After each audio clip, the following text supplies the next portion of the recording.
There we go. We go. All right. The countdown went and it was still streaming. So, hello, everybody. We are finally live. This is Talking Movies with Sean and Kenny. I'm Sean. I'm Kenny. So, we are here and thank you for dropping in, taking time away from the Olympics if that is what you were doing, and anything else that you may have been doing, taking the time to come and visit with us tonight at our new time of 7 p.m. Which is basically because I'm old and I have to go to bed earlier. He gets his wife to warm up the warm milk before he goes to bed. Yes, exactly. Yes. So time for the warm milk.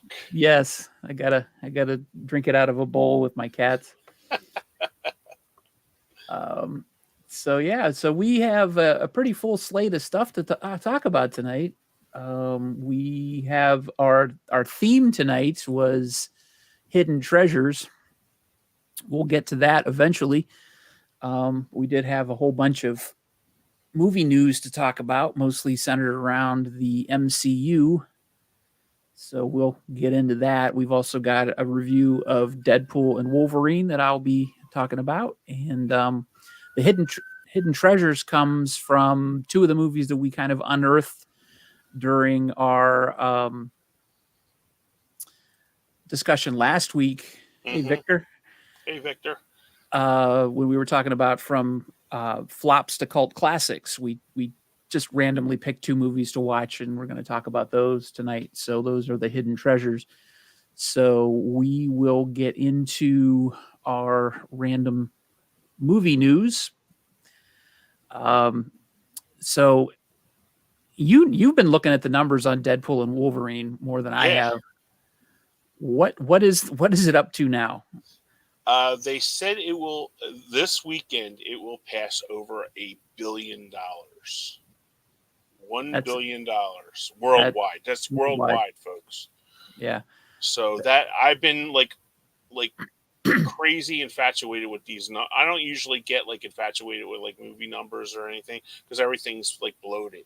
But like from friends and what I've been reading, every theater has been like sold out. Yep.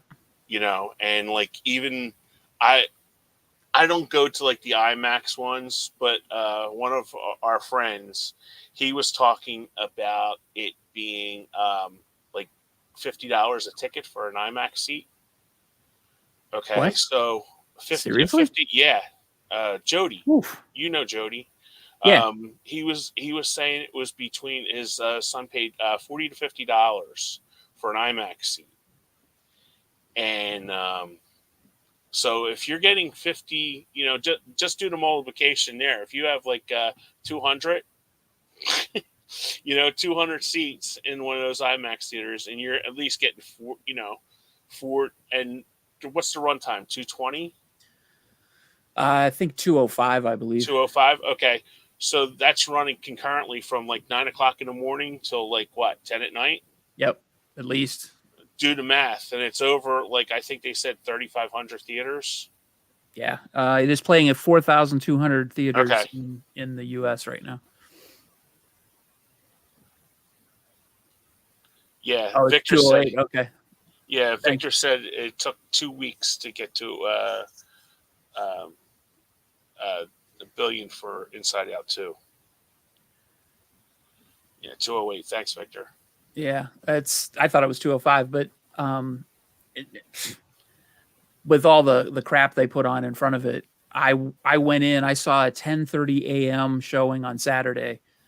I went in. I sat down on my seat at 10:20 a.m. The movie didn't start till 11:05.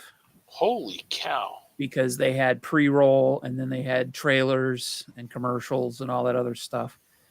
And so I didn't walk out of the theater until sometime around 1:20-ish, wow. I think.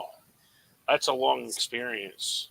You know, that's I didn't, because I stayed for all the credits and whatnot, and then I didn't like run out of the theater as soon as I got out of there. But the first time I looked at oh yeah, exactly. Yeah, Victor said he wouldn't be surprised if they put like 30 plus minutes of trailers in front of it because it's the biggest movie of the year. Yeah, They had trailers in the pre-roll when I went. When I say pre-roll, that's the stuff like I don't know if because I don't know where you're from, Victor, but and my theater's a Regal and they have the Nuvi, I think it is. So they do that and then they roll commercials. And then in that commercials, they have trailers.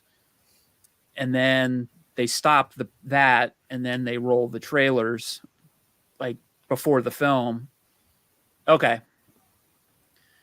And then they run like one last commercial and then they run the movie. So I literally I can't even remember how many trailers there were in front of the movie. I like to take a mental note of the movies that they advertise before a movie, like, oh, that looks good, this looks good, blah blah blah. I can't remember. I think I forgot what movie I came to see while I was sitting there. Did they do the Deadpool and Wolverine, like, silence your phones ad? They did, yeah. Did they? Okay. Yeah, that was the last thing they showed before the movie started. Oh, okay.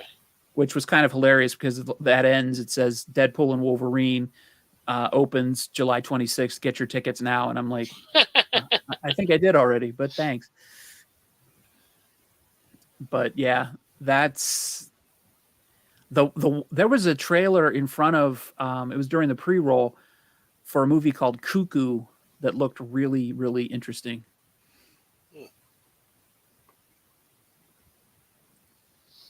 Victor says, I would think they would attach the trailer for Brave New World, which is what's coming next. Oh, they didn't do that for you? I did get Captain America, Brave New World.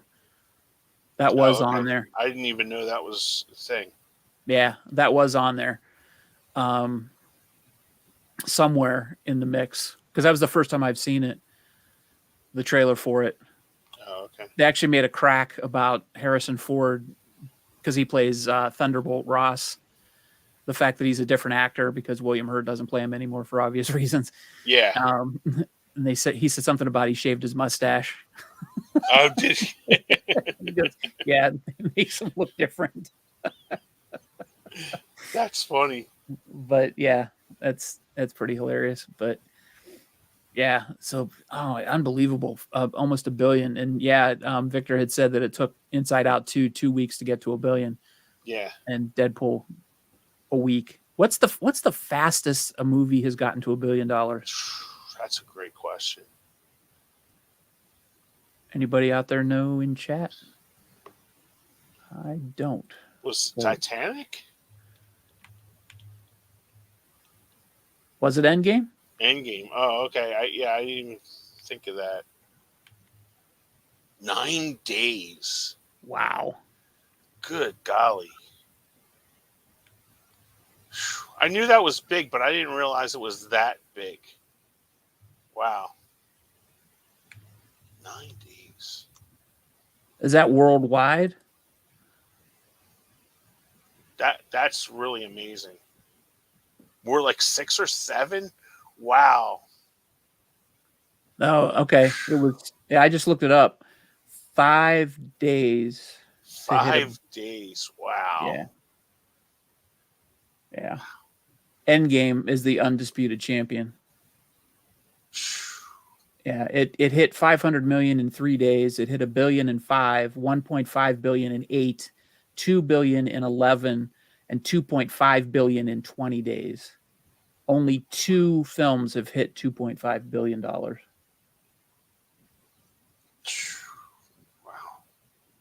Yeah. I knew that was huge, but I didn't realize how huge that was. Wow. The fastest to $1 billion were Avengers Endgame and Avengers of Infinity War. Okay, Endgame got there in 5, Infinity got there in 11. Jeez. And Avatar is the only other film that got to 2 billion. Or I'm sorry. Avatar, the original Avatar, was the only other one to get to 2.5 billion. And it took 72 days to get that far. Yeah. But I wonder what that would be with the inflation with the prices too, because that's all also 20 years ago too. Yeah, that's true. But I don't know if those are adjusted or not. You can always play that game too, but Oh yeah, yeah, I don't know. Titanic, Titanic took 5,233 days to hit two wow. billion, But but it made it. if you remember, man, when that came out, that's all everybody heard of. You know, What, you Titanic? you couldn't escape that damn thing. You Oh know, God, no. and it was just like I remember Kenny G had a version of "Heart Will Go On" with Celine Dion, like the instrumental version of that. I remember working at the store and we got like CD singles of it that were like $1.49 or something, and they were like selling them at the register. We had like 15 registers, and they were selling them not even in Sight and Sound. They were selling them at the registers when you checked out with the TV guide. Oh man. Yeah, I mean that's how huge that was. And I remember when we got them in, we had this big like gaudy display that looked like the boat and stuff, like Mm-hmm. the end of the boat with them like standing on it, and then they had the widescreen and full screen versions of it for like 1996 that you could get it, and people were just like, it looked like they were like Tickle Me Elmo dolls or something like that. They were coming in and buying like a couple. I'm like, honey, this is gonna be around for a while, you know. They were like standing outside waiting to get these, you know, double DVDs. I mean, double VHS tapes of them. Yep. You know. I forgot about that. It was a 2-pack. Yeah. Yeah. Yeah. Yeah. Victor says I'm not old enough to say I experienced the Titanic hype, but the song is still overplayed. Oh, okay. Oh yeah, that's what we were talking. I have Olympic fever, and I was, you know, is Celine gonna like hit her chest like she did at the Oscars, you know? Just to keep herself alive. Here, yeah, to keep her alive, you know, so she don't turn to stone. Good Lord, that's all. Getting off that for a second for the Olympic fever. I don't know if you guys watched any of the Olympics, but we were doing over and under, like sort of like Price is Right on how many athletes were on each boat.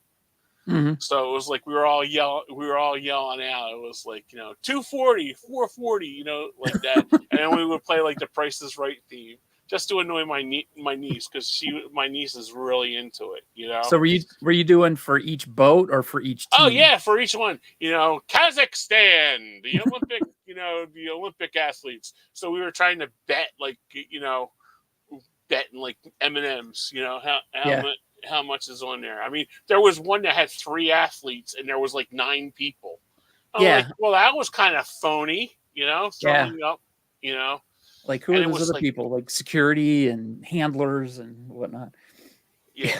I'm sorry to get off on that, but it was just like when you brought that up with Celine Dion. She was like the big, you know, surprise, you know. I didn't even see her. I went to bed. I didn't either. I seen her on Twitter. You know, I gave up when the horse was galloping on the ocean. Like, yeah, I got to the flag being hung upside down, and then I turned it off. Yeah, because we had to go to church the next day, and it was like, okay, let's go. Yeah, it was already too late, you know.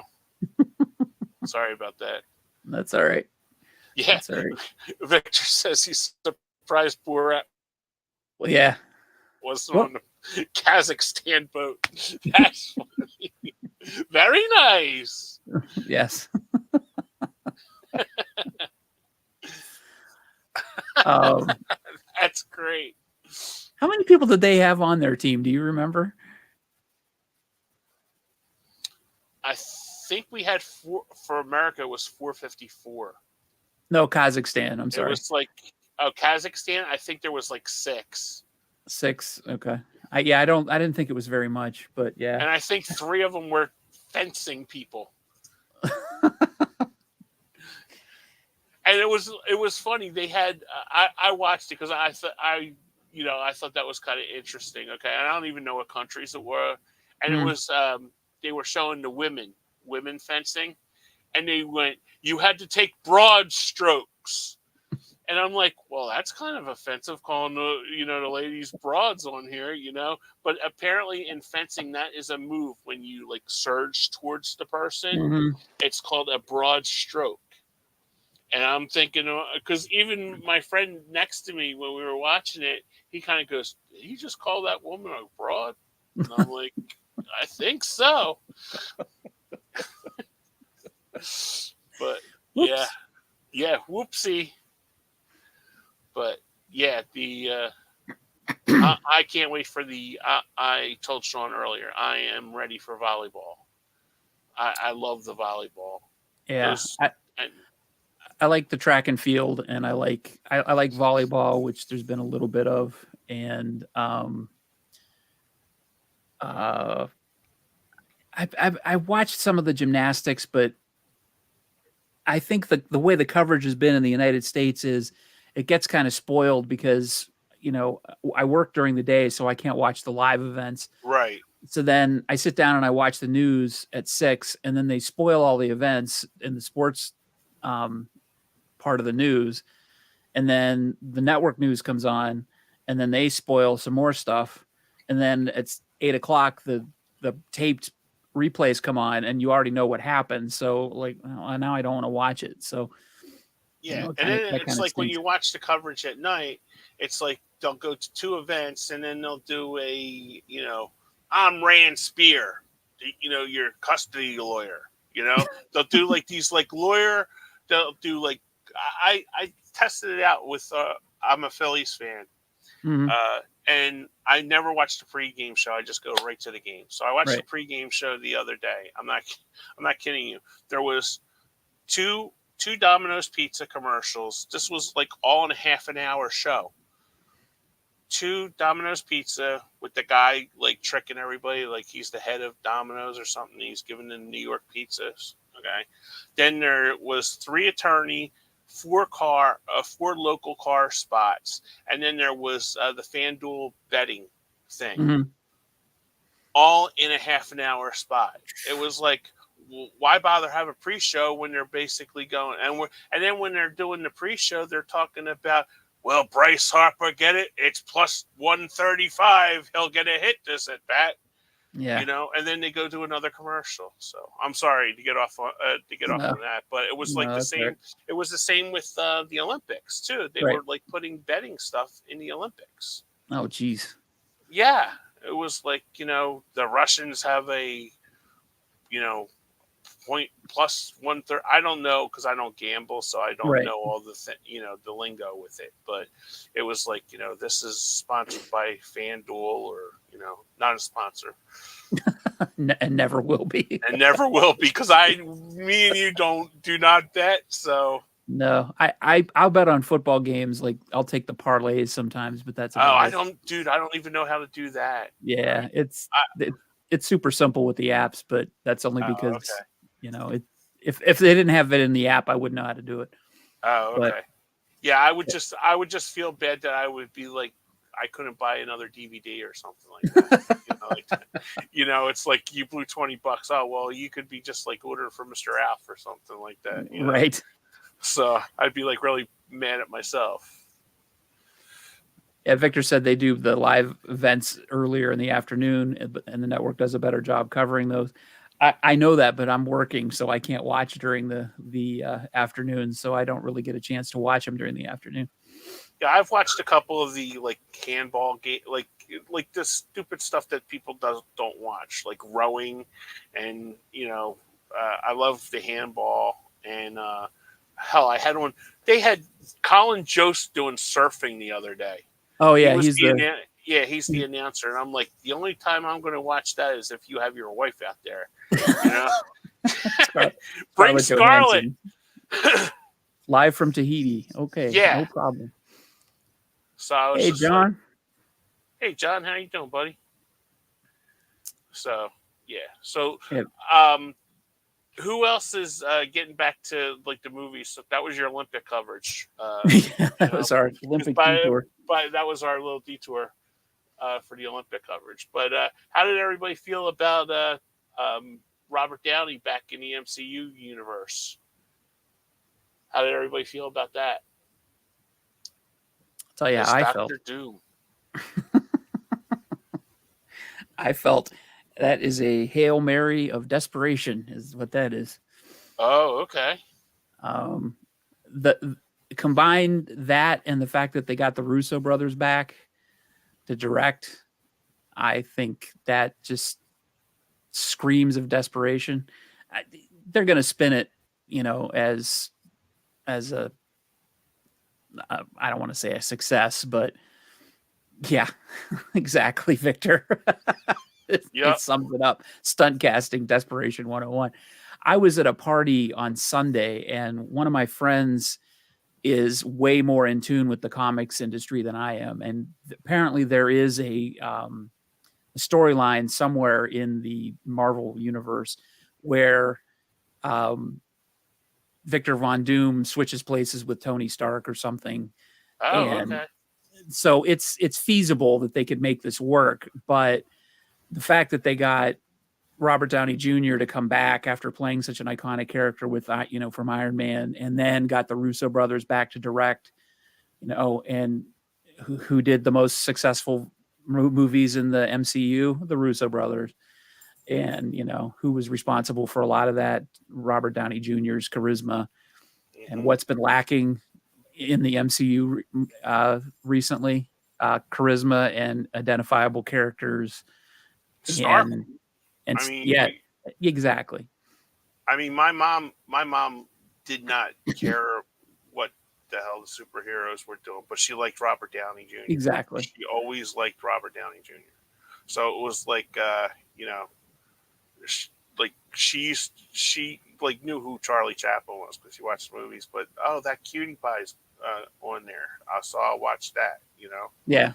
So, but yeah, that's what's lacking with the MCU stuff. I mean, they don't have any big stars, and what they were trying to do. Like, I tried to watch Miss Marvel's,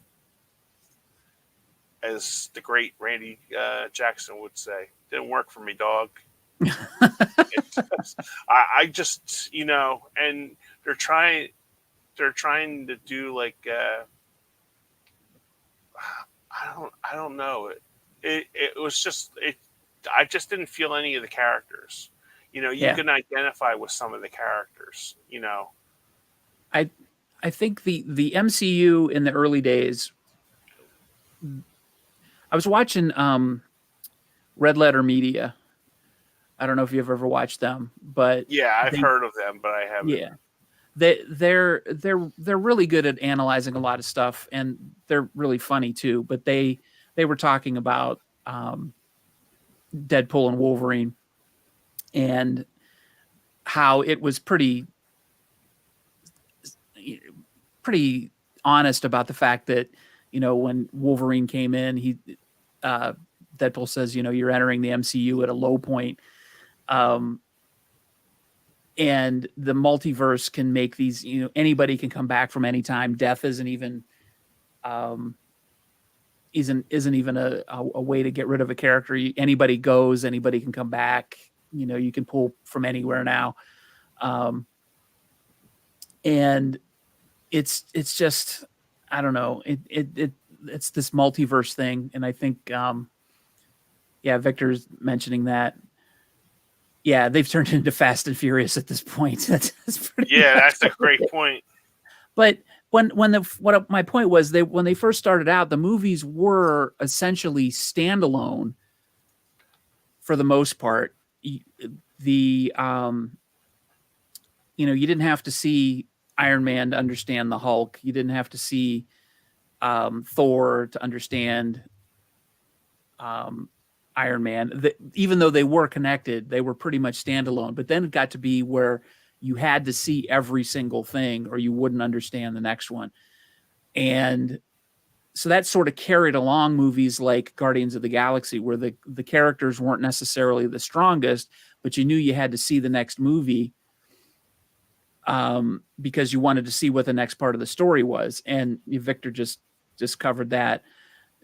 It didn't feel like homework. You could still enjoy it, but it wasn't that much to get in or to soak up. But now with Disney Plus and all the gajillion TV shows Yeah. And I don't know how many since I don't even know if Marvel's doing phases anymore now since they've thrown up the Hail Mary because they had to get rid of Kang because of what happened with what's his face that was playing Kang. So they had to jettison him off and then they had to, rearrange all their chickens and put them in different baskets and whatnot.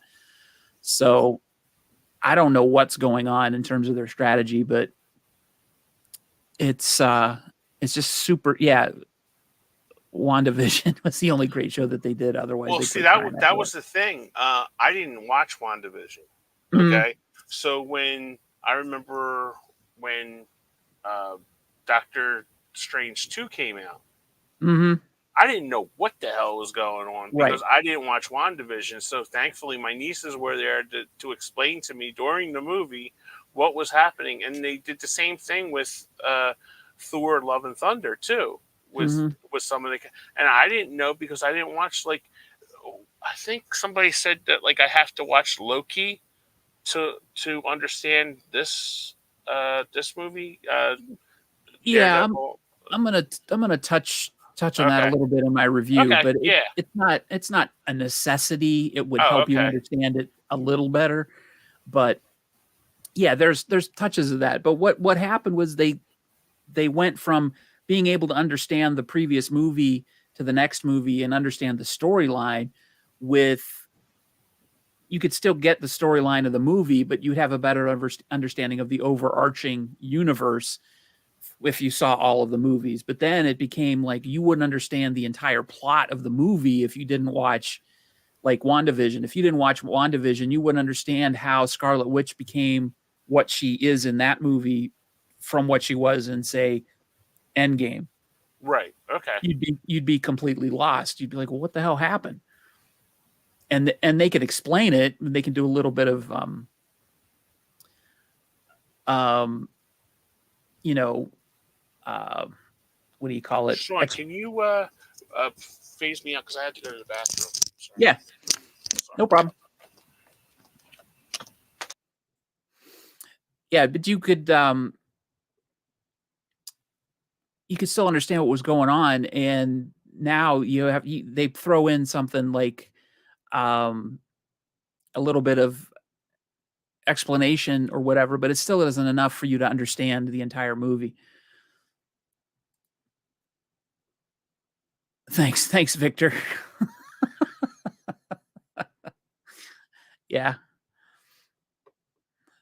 John had a comment too. You would think Von Doom would be introduced in the Fantastic Four, but they're probably going to ruin that. So maybe this is for the best. Yeah, I don't know how they're going to do that. Like maybe they will introduce Von Doom in Fantastic Four, but not reveal that he's Robert Downey Jr.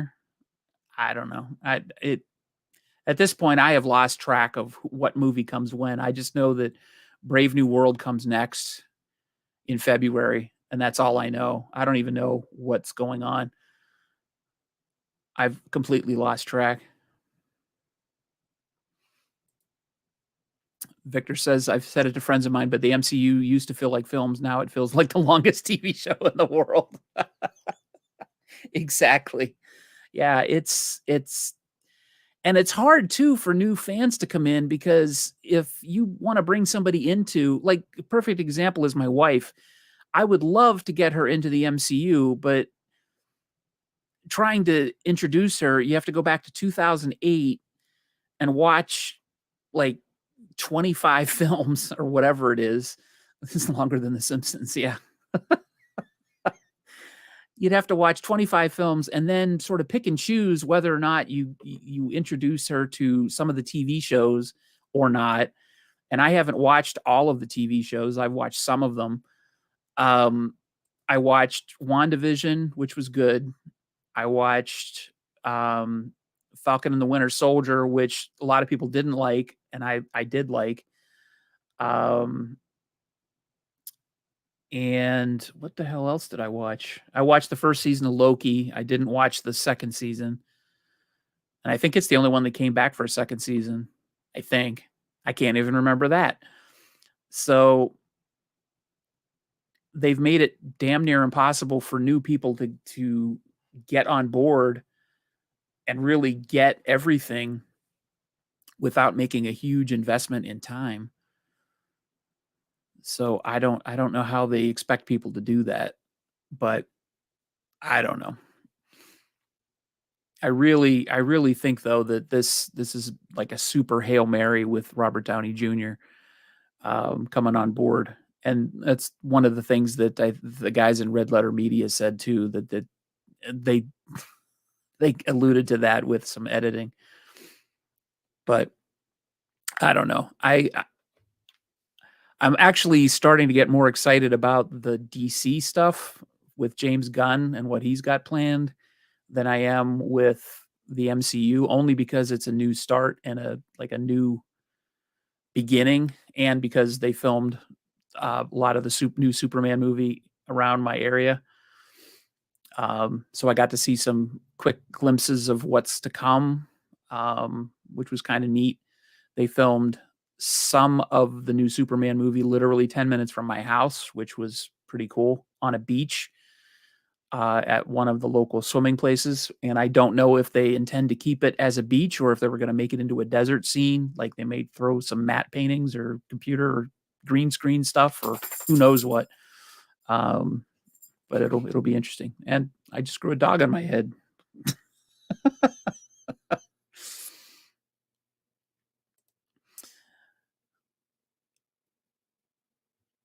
Yeah, Star Wars is different. Victor says, "Say what you will about the quality of Star Wars projects after the Disney buyout. At least they make projects that feel standalone." I think uh,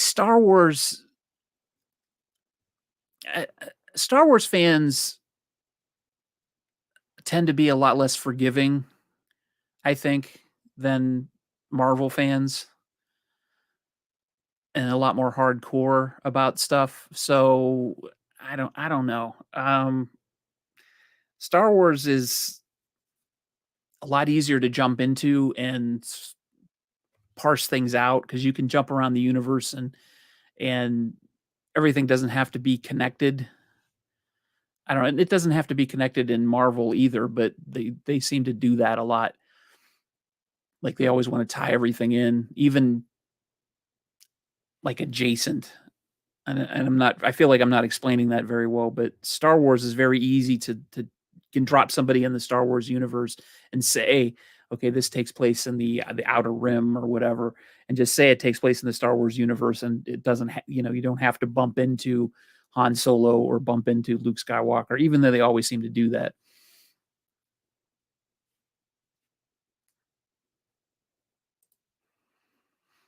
I saw some of the photos of the new Superman movie shooting, and I like how they're filming a lot of it outdoors, which is nice. Yeah, that is true. A lot of the stuff that they filmed here in Cleveland was outside. They did film.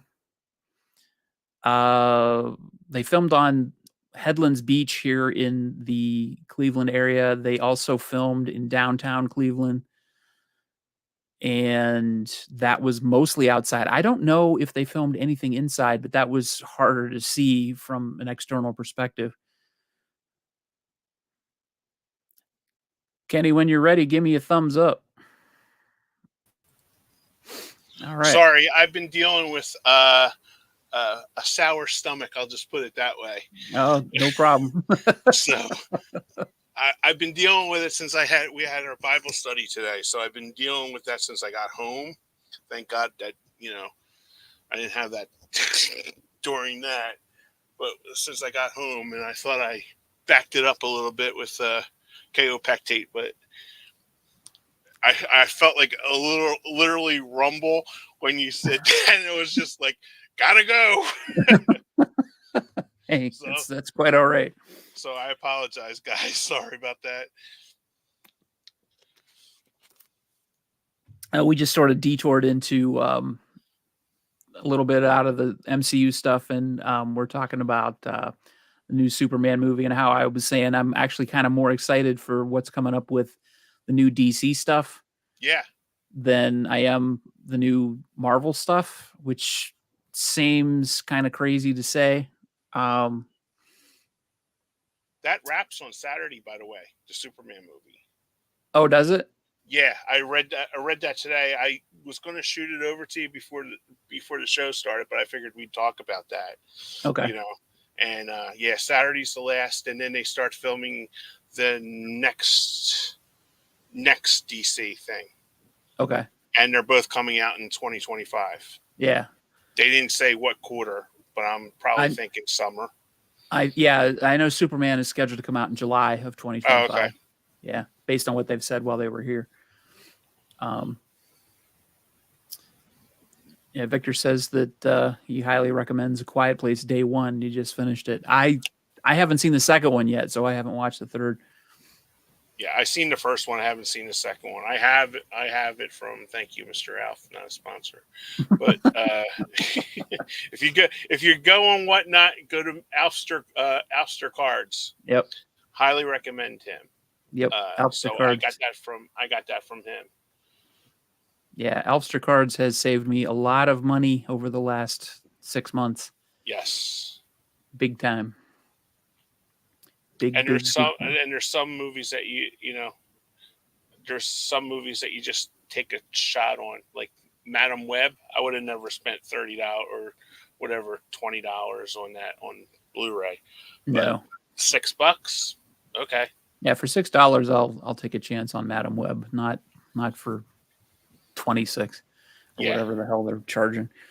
But yeah, that's Alfster Cards, not a sponsor. Yeah. Not a sponsor. Tubi, not a sponsor. Not a sponsor. Looking for them though. Yeah. Victor made a comment about that earlier. He said that where did it go? Oh, in the comments. He said something about we have a better shot of getting Tubi as a sponsor before FanDuel. Oh yeah. Victor, we're both not gamblers, so the only thing I gamble on is buying like a DVD I never heard of or a movie I never heard of from like Hamilton Book, not a sponsor. But if $5 DVD or something like that, I've never got into I was never a big gambler. Yeah, never seen the like of it. See, even Victor knows Alf, so okay, Victor, he's already been converted. So we're preaching to the converted here already. Yeah, and Civil War, that's a very good movie too. Mm-hmm. I did watch that. That is very good. Yep. I went to the theater to see that, but I did get a copy of it from Alf. You think Kirsten Dunst will get a nomination for that? Maybe Golden Globe? I think she has a better shot of getting a Golden Globe than an Oscar, but I don't know. It kind of came out early, so yeah. Unless the studio really champions her or markets that performance to the critics, I don't know that she'll get much of a push. I thought that was one of her best ones since the first Spider-Man, but I really, really enjoyed her performance in that. The scene where she's trying on the dress in the shop, mm-hmm. and the young girl's trying to take her picture, and she said, "Smile." She just stands there, and she sees everything that's going on outside. Yep. I thought that was really good. Yeah, that's a rough movie to watch, especially with everything that's going on. Yeah. So, yeah. It's a good movie though. It is really good. It like I said, when I saw it, I was expecting something else, but it still delivered. Yeah. It's just not what I was expecting it to be. So really, really good movie. All right.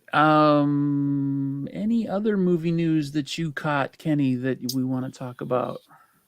Not really. Everything was basically like the MCU stuff and the Downey reveal and how much money Deadpool's making, and that's basically it. Then personally for you, I seen on Saturday was the last day of filming for Superman, because that's being filmed near you. So that they moved that down to Cincinnati.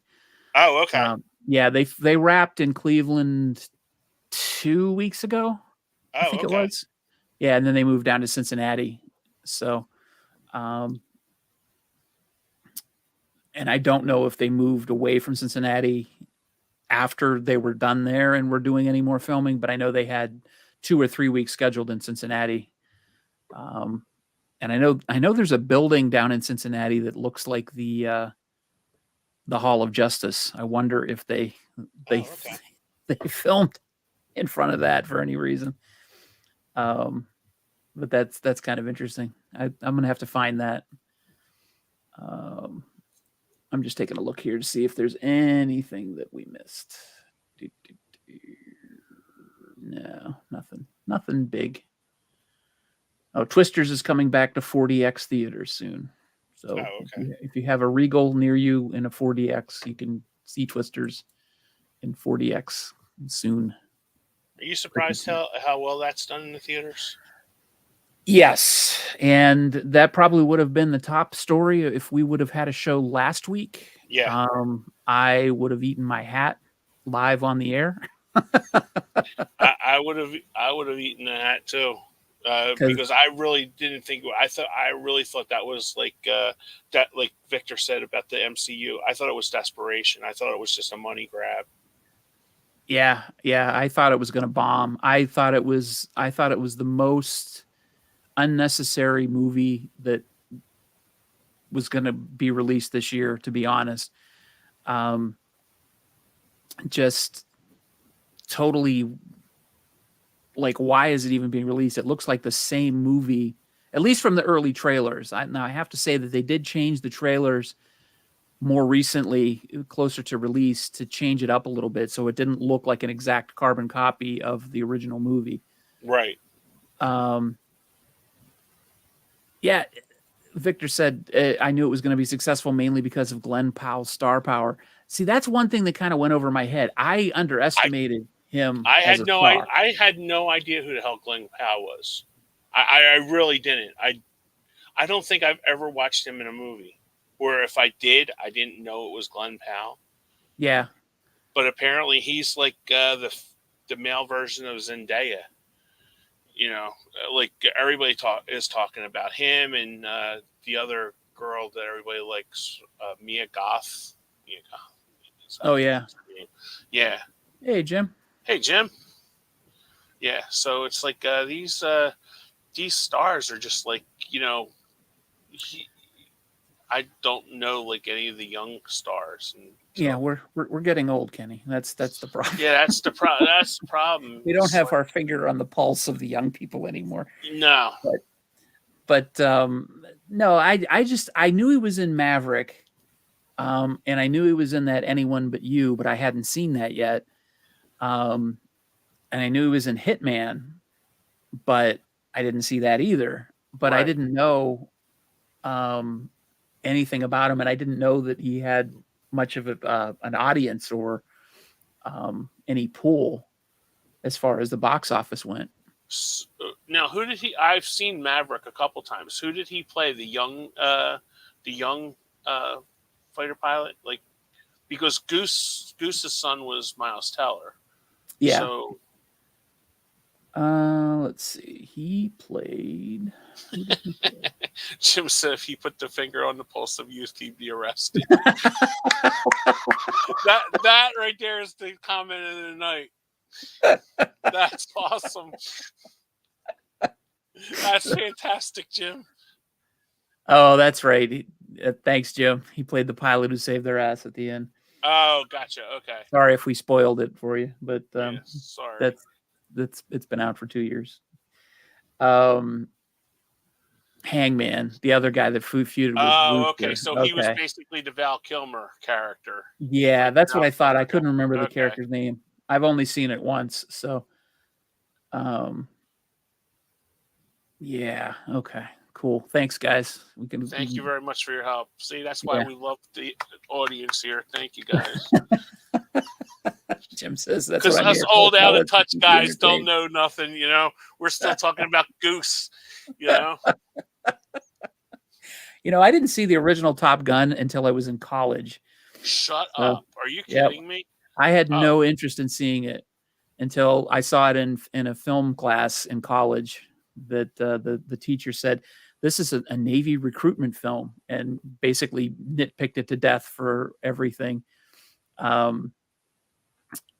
that was wrong with it in terms of, the fact that they didn't wear their masks in the cockpit and all the different things they did wrong, and just Okay. yeah. Jim, you're a youngster like we are, dude. You're right in our our Yeah, you're right in our right in target audience. our target audience. Oh God, I went to see. I remember I went to see that, and I had my hair in wings. Like the part in the wings and stuff like that. And I remember coming home from seeing it with my friends from high school. And I said to Mom, I want to look like this. And I showed her a picture of Tom Cruise, and she goes, "Sweetie, it's not going to happen." And I'm like, "No, Mom, the haircut." So Yeah. I went down to my friend I went to a Votech school, and she cut my hair. So I said, "Steph, I want my hair looking like this." And she goes, "Gotcha." So when I came back to school, I had the wet look, as they called it, the spiky hair, but it was called the wet look. So Steph always took it. Steph's not watching, but she took care of me all through high school, getting my haircuts and stuff like that. That's funny. But yeah. Yeah, Jim said that the Air Force admissions went up after Top Gun, and Marine enlistments went up after Rambo: First Blood Part 2 of all things. Oh yeah. But the funny thing is, the pilots in the Top Gun movies aren't the Air Force; they're in the Navy. Well, we're stupid kids. We don't know the difference. Yeah, we see planes, we think Air Force. What do we know? Exactly. Oh, I remember seeing Rambo in the movie theater, and I think I was like 15 when I went to see that. It was like 14 or 15, and all these like Vietnam vets were in the audience. We went opening night, and they're like standing up yelling, "Kill them, son of a bitches!" And I'm just like sitting here, and I'm like, "We're gonna die, dude." Yeah. They're like really like they were like ushers were coming down and checking everybody, and they were just like clapping at the end. Yeah. That's when you had like really like enthusiasm about a movie, because you didn't have like about 8 million channels to watch, or they weren't streaming. You always went to the theater for that experience, and I've had a couple of those experiences. Well, I don't want to turn this into another old man yelling at the cloud episode, but I think back then we didn't have people sitting at home watching movies on streaming. And then also when people went out in public, it wasn't about them. It was about the experience. Yeah. So anytime I have a bad experience at a movie theater now with people, it's always because they're trying to do something for social media and record themselves on a phone. Yes. Because I went with my wife to see Jaws in 3D about a year ago, and there were a bunch of morons down in the front recording TikTok videos with the light on their phones. And I'm like, really? Seriously? Why are you in here? And then I had a bad experience with a bunch of kids at Godzilla -1 Color that I've talked about, and they were recording themselves trying to piss me off. I'm probably on TikTok somewhere flipping these kids off. But there wasn't any of that. It wasn't about you. It was about us. Everybody was there for the thing. I remember seeing a trailer for, I think it was Star Trek 5 of all things.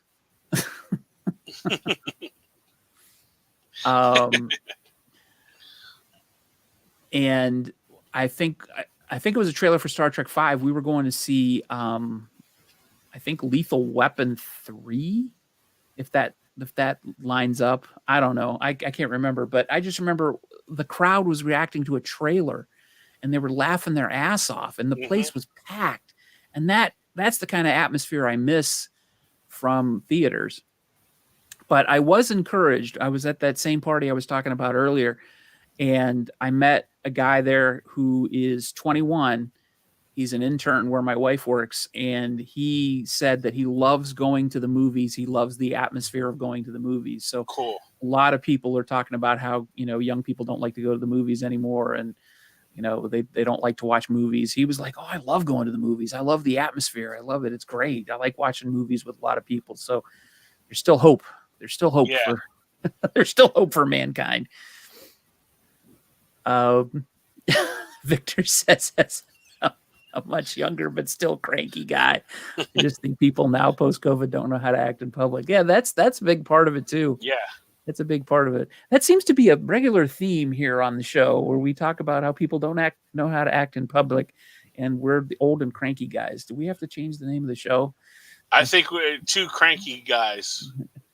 Talking movies by Yeah, two cranky talking guys. movies with two 50 crank- plus guys. Two cranky white guys. Yeah. Okay, but then, oh yeah, okay. So Star Trek V came out as Lethal Weapon 2, 1989. So I don't think it was 1989. Yeah, it might have been. Yeah, 1989. That was what it. Yeah, that was it. Yeah, Lethal Weapon 2. Thanks, Jim. Jim's our stats guy. Yeah, Jim and Victor, thank you guys so much. Yeah. Every time I hear 1989, all I can think of is the Public Enemy song. 1989, another sucker, another. From like Do the Right, the beginning of Do the Right Thing. I've seen that movie, but it's been at least 10 years. Oh, okay, yeah. There's like a theme, and Rosie Perez is, as the kids say, banging. Yeah, locking it and stuff like that. Can you do that again? I want to. That's the old white man dance.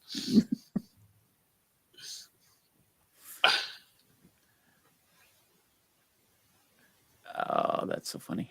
I don't know what's going on, Jim. I don't. Are you seeing this, Kenny, or the comments from Jim repeating? Yeah. Okay. Yeah, I think it came up like once like that. And it's like. Yeah, Jim. I used to. No, you're fine, Jim. Thank you. Yeah, I used to work at a theater, and I used to be able to remember shit, and now I can't remember anything. So it's fine. I lose track in the middle of a sentence, so don't worry about it. If Victor says the last time we heard an audience be so enthusiastic about a trailer was when I saw Age of Ultron in IMAX 3D, and the second trailer for Force Awakens made the audience clap. Oh, wow. Yeah, which was pre-COVID. Yep. I remember when we went to see when they released the original 3 before the sequels hit. Like I think it was 97. They put out Star Wars again like that. Special editions. Yeah. People were like standing up in the audience and clapping, and I was one of those dumbasses like standing up and clapping. Oh, yeah. My brother Star Wars, and I'm up like clapping, and like even at the like when the Star Wars boom like comes up like that, people were like clapping and went reading the scroll. People were like literally reading the scroll out loud. Yeah. And then when, at the end, when they get their medals and stuff, and it goes, directed by George Lucas, it comes up, people were standing up, literally standing up and clapping. So, that was like, my brother turned to me, because my brother's likes the Star Wars movies, but he's not like geeky like I am with it, and he just goes, this was like 300 Kennys in the audience, because they were all enthusiastic, and clapping for everything. But I went to a screening of The Force Awakens that was put on by the Greater Cleveland Film Commission. Oh, neat. In when did that come out? Good Lord. 99? No, The Force Awakens. Oh, okay. Man, I can't even remember that. Huh. Oh. But it was the day before it was released to the general public, so I got to see it like a day early, and that crowd was crazy enthusiastic. But we didn't get to see any trailers or anything before the movie started. Oh, okay. But they were riffing on everything in the movie, so I had a really positive experience seeing that movie with a room full of people who were there to see the movie, and that was probably the best experience I've had seeing a movie recently. But again, it was pre-COVID. And I don't know, I can't think of a post-COVID like really good experience that I've had, but every time I've gone to the movies since COVID, there haven't been that many people there. There haven't been any really packed theaters. Yeah. The last one that I've been to was Guardians 3. Yeah, and I've retold that story about that for you just joining us. We went, and it was like a 10 o'clock showing, 9:30, 10 o'clock showing, and we were the seven of us were the only people in the movie theater. Yeah. Nobody at the concession stands, and I didn't realize they didn't have a ticket counter because my nieces picked up the tickets. Mm-hmm. And there was literally nobody. There was like five people behind the popcorn, you know. Yep. And I didn't realize that. And we had got out, and they had like a late. This is when Fast 10 had just came out in the theater. Mm. And I turned to my cousin. I said, "You want to go see Fast 10? There ain't nobody in here. We can go sneak in and get it." And she goes, "No, we got to get up to tomorrow." You know, so it was like, and I'm like, old people, you know, kind of. I said that to her, but there was like literally nobody in there. And I mean, even in the theater when we went to see, I mean, there were seven of us. There might have been like maybe 30 people tops to see that on a Saturday night. I mean, that's crazy. Yeah, that's very, very strange. I don't know.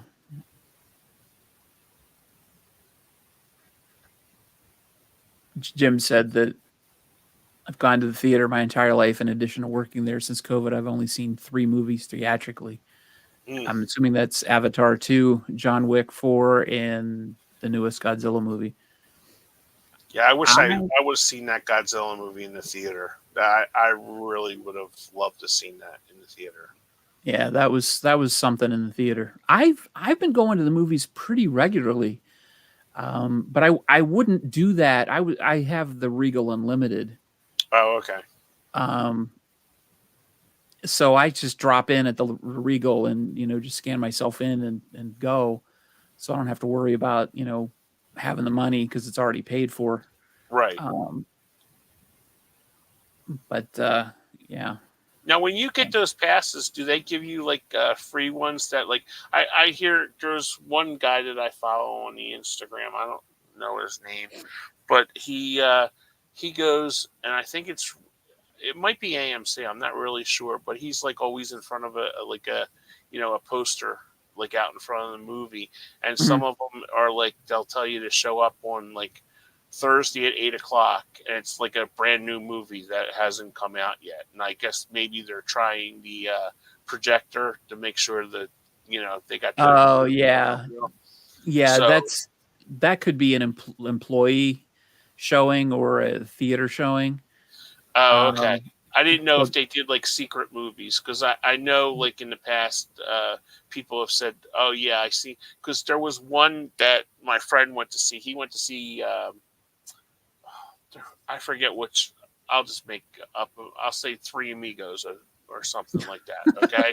He went. Very he went current to see movie. that. Yeah. And when he got there, they said, "Hey, do you want to go to a test screening?" Oh, okay. For a new movie, and he was like, "Yeah." And the test screening was the Kevin Costner Criminal. Okay. Movie, Criminal. Yeah, yeah. So there's a couple of different things. They have mystery screenings where you will go in and see a movie and you don't know what it is. Yeah, thank you. That's basically what it was. Yeah. Yeah, they'll do that. Yeah. Yeah, they do that. So Regal will do those. They do mystery movies on Mondays as part of their Regal Unlimited thing. So you can go and on a Monday at like 7:30 or 8 o'clock or whatever it is, you can go and you get a ticket, but you don't know what the movie is. It literally says mystery movie on the ticket. I've gone to a few of those. I saw Arthur the King that way. I saw Paint that way. I saw Sisu that way. Oh, okay. But also in bigger cities, well, I live in Cleveland, but before I moved to Cleveland, I thought it was unusual. They do press screenings, so they'll invite critics to come and watch the movies so they can do their reviews. So sometimes I could drop in on those because I was a theater manager and I would see the movies early. But that's not for the general public. And then they would do promotional screenings where they would show a movie and they would tell people what it is. ahead of time, but you had to get there first come first serve, and it was Oh, free. okay. But you weren't guaranteed a shot. So they would say like, okay, on Thursday night at 8:00, we're going to show, because we would do them in my theater all the time, like Napoleon Dynamite. Be here at 7:30 Thursday night, and the first whatever amount of people that we can fit in the door will get in to see it for free. Gotcha. And sometimes they'll give away merchandise and stuff. It's just to build word of mouth for the film. So there's a number of different ways they do that. So, and then as far as, what Jim's talking about in the comments about projectionists, very few theaters use projectionists anymore, but they still they'll test out, like the hard drive or the copy that they get to make sure that the codes work, because they'll get a code to unlock the disc or whatever. And basically it's just an excuse to watch the movie before anybody else. So that's smart. Yeah, very few theaters actually use a projectionist anymore. Yeah, it's all automated now in the booth. I found my projectionist license the other day. Did you really? Yeah, I still have it. I was forced to become a licensed projectionist in the city of Cleveland, because they were mad that we weren't members of the projectionist union. So we had to be licensed. So Sisu, awesome movie. If you haven't seen it, see it. Have you seen it, Kenny? No, I was just going to say I have not seen that yet. It's on my list. It's on my list for Mr. Alf. So when he gets it, I'll hopefully get it.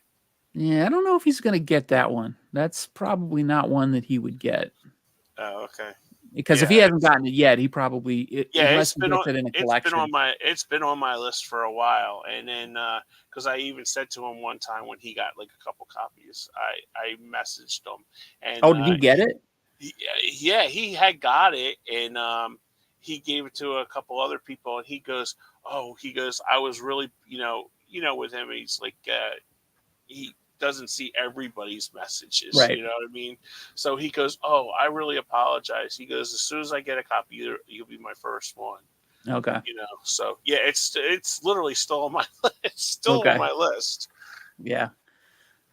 I'll look, see if I can find a cheap copy for you, because I think the chances of him getting it are pretty slim. Okay. Thank you. Yeah, I've been looking for it like on the eBay and stuff like that, and it's still like over like $21. Yeah, I don't think it's a boutique movie really, but it's one of those ones that's probably. I was going to ask if it was like one of those A24 ones, because those A24 ones people go gaga over. I don't remember who put it out, because it was definitely a smaller studio, I think. Let's see. Those A24. Oh, okay. Lionsgate. Those A24 are very acquired taste movies. Yeah. Because I have Max, and they have A24 Studios, and there's some of them that people absolutely love these movies, and I watched them, and I know you love Dream Theory with Nicolas Cage. Dream Scenario, yeah. Dream Scenario. I'm sorry. That's okay. Oh, I'm thinking of the song. The group. Oh, Dream Theater. Yeah. No. Dream Academy. Life in the Northern Town. Oh, wah, wah, wah, wah. That song. You know why that came? I listen to iHeartRadio, not a sponsor, on my app. So that song had just came on, earlier today. Life in a Northern Town. So that's one you don't hear too much anymore. No, it's just on iHeartRadio. If you have the app for it, it's their Lost 80s channel, and they play really cool stuff that you used to hear, we're getting off on it again, but the Motels, Suddenly Last Summer, and they played Only the Lonely. They played Scandal. They played early Cheap Trick stuff, Dream Police and stuff like that. Stuff that you don't hear every day, on the radio. Yeah, or like the 80s channels. So it's like sort of like deep cuts. They that's even, cool. I smiled because they even played Cars, and I thought of you because you like Gary Newman. Oh yeah. So they played Cars the other day, and I was like, I just smiled. I'm like, where's Sean at? Jim says a lot of those songs from the 80s are lost for a reason, buddy. I Come on, like those Jim. songs. Come on. It's better than that shit they play today. My buddy was just at Sammy Hagar. Sammy Hagar was just in town in New Jersey, South Mhm. Jersey, and he showed me a picture, and I said, you, because he's the same age as me, young spry 55, and now we can do the Sammy Hagar. I can't drive 55. There you We go. are 55, but everybody when they were coming out, everybody had the phones out. Before they used to hold out the lighters, Yep. Now everybody's got the phones out to capture the experience. But Yep. but Yep. he I went to see I think I was talking to you while I was there. I went to see a Swiss metal band. Yes. How Um, was that? it was awesome. Cool. Yeah, I may be 56, but I still go see metal bands. And Burning Witches were playing at the Rock and Roll Hall of Fame on a Friday night, and she even told everybody, get out your phones, and put Did them she up. really? Yeah, and Cool. everybody had their phones out to with the lights and everything. So that was pretty cool. Yeah. Jim says I have to agree with you. I don't like today's music either. Now on the next episode of Grumpy Old Men. Yeah, seriously. We may have to we may have to change the. I think we're gonna have to change the name to Two Grumpy Old Men, and face plant our faces on the Walter Matthau and Jack Lemmon things. I think I know what I'm doing this weekend. Yeah, there you go. And we can call each other putzes and morons. There you go. Putz, moron. Jim, I was telling Sean before the show. Did you ever see Out to Sea with Jack Lemmon and Walter Matthau? It's one of my favorites. Jim's going to be a special guest. You're only a year older than me, so don't get too excited. Got 2 years on me, Grandpa.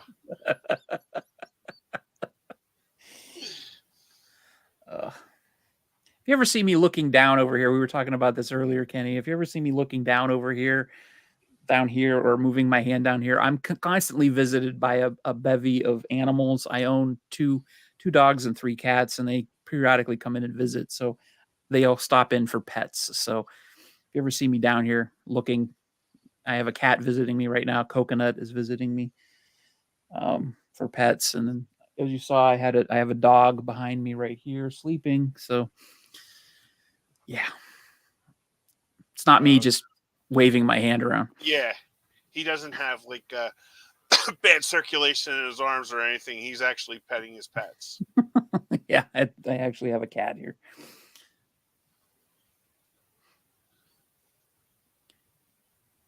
Yeah, friggin' Siri, what happened, Jim?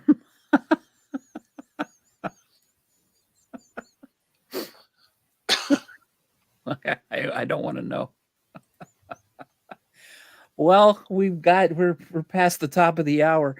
So let's get into our topic for tonight, which was the hidden treasures. So we talked about from flops to cult classics last week, and we kind of unearthed a couple that we wanted to talk about, which were Frailty and Nightbreed. Yes. So let's talk about Frailty first. Okay. What did you think of Frailty, Kenny?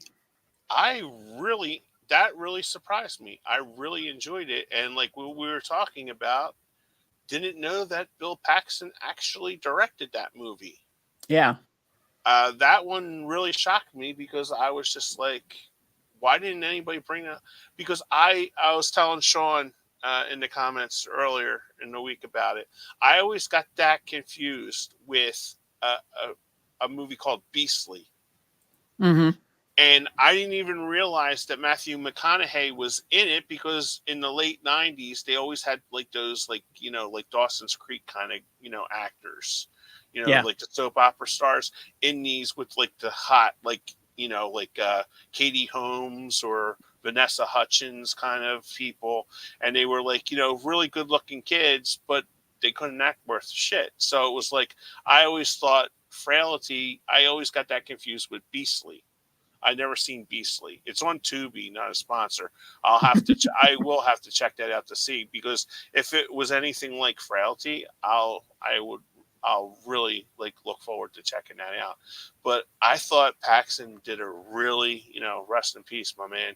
He did a really good job on that, and that's a movie that you don't hear people talking about these No. days.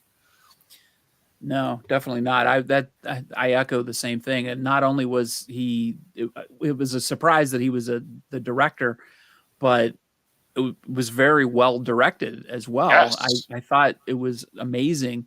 There was such a great atmosphere in the movie. Just a really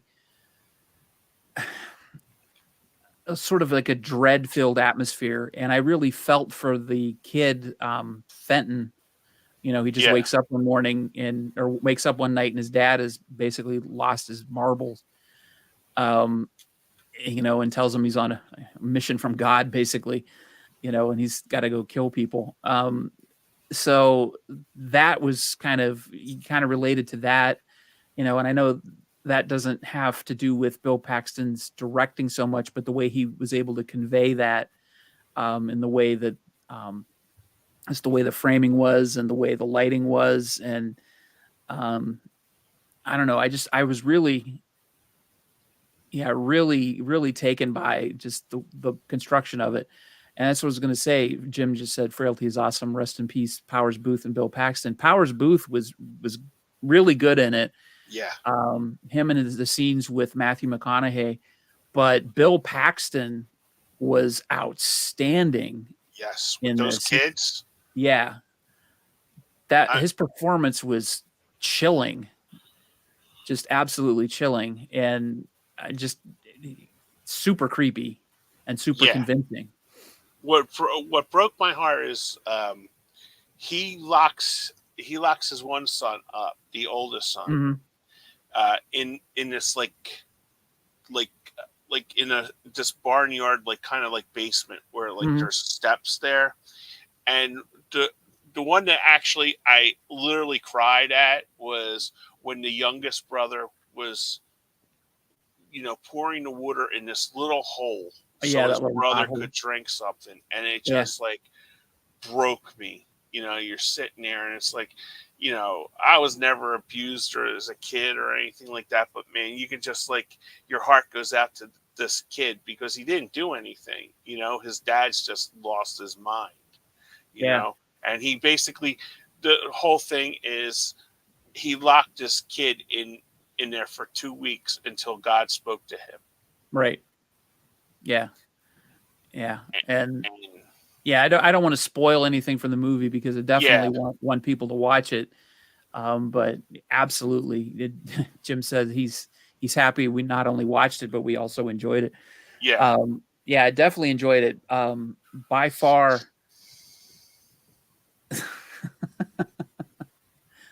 But his dad does not lose his mind. He was actually killing demons. I don't want to touch on that because I don't want to spoil anything for anybody. Because I don't want to give an interpretation of. But even the scenes that Sean said about how they were setting up the shots, but just the camera work when they went down the steps. Yep. And all you could see was highlighted the first 4 steps. And it had like just everything that was going on with there. You could hear the water dropping. Yep. And just how dark everything was. And you could tell because they were basically, the kid was in a barn, like a basement barn, like in there. And it's pitch black because they're in the middle of nowhere. Yeah, that was the basement under the shed that they moved. Yeah. He had Fenton dig that, what was it, 10-foot by 10-foot hole or something. Yeah. And it took him, I forget how long it took him to dig it, but he refused to wear his gloves just despite his dad. Yeah. And his hands were all tore up. Yeah, just little stuff like that. I really think this movie was a victim of its own marketing, only speaking from my experience, which was that I had no idea what the movie was about, even though I heard of it.